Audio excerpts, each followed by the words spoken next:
Сәлеметсіздер ме әріптестер? Бүгін сіздерге жаңаша платформа, яғни оқушыларға интерактивті тапсырманы қалай оңай және жылдам жасауға болатынын көрсетіп өтетін боламын. Ол үшін маған тіркеліп, осы видеоның соңына дейін қарап өтсеңіздер болады.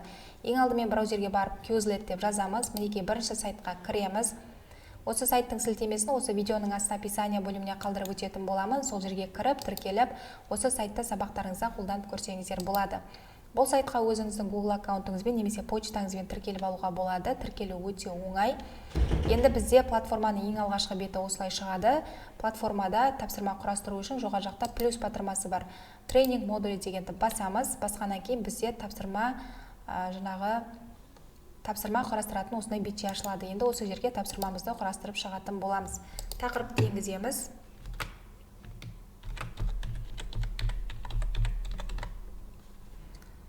Енді астына сипаттама берсеңіз болады.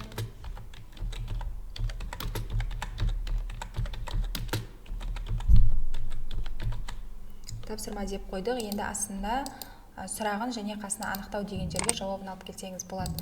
Менде мына жерде дайын тапсырмалар бар. Қазір осы жерге көшіріп алып келетін боламыз. Ставить етеміз.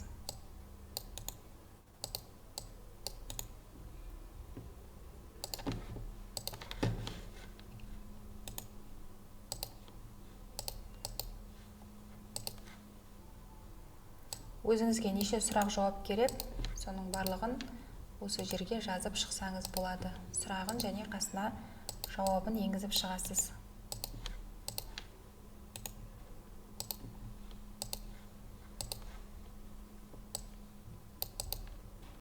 Мінекей мен 5 сұрақты енгізіп шықтым. Енді сіздерге одан да көбірек керек болатын болса, картаны қосыңыз деген кнопканы басу арқылы осылай қосып алсаңыздар болады. Егер керек емес болатын болса, онда қасында осындай удалить деген бар. Удалить етіп тастасаңыздар болады.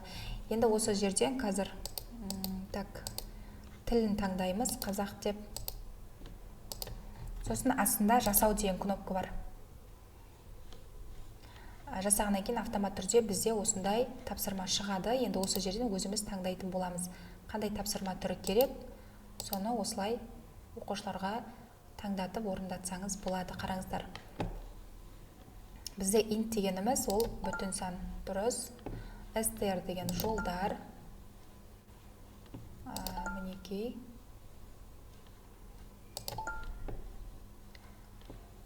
Шығару бізде print.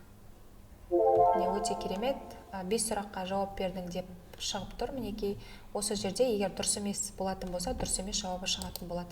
Енді тағы бір тест түрінде немесе қазір подбор деп басып көрейік. Бұл жерде сәйкестендіру. Бүтін сан. Int деп осылай қараңыздар. Өте керемет. Егер дұрыс емес болатын болса, осылай шығады.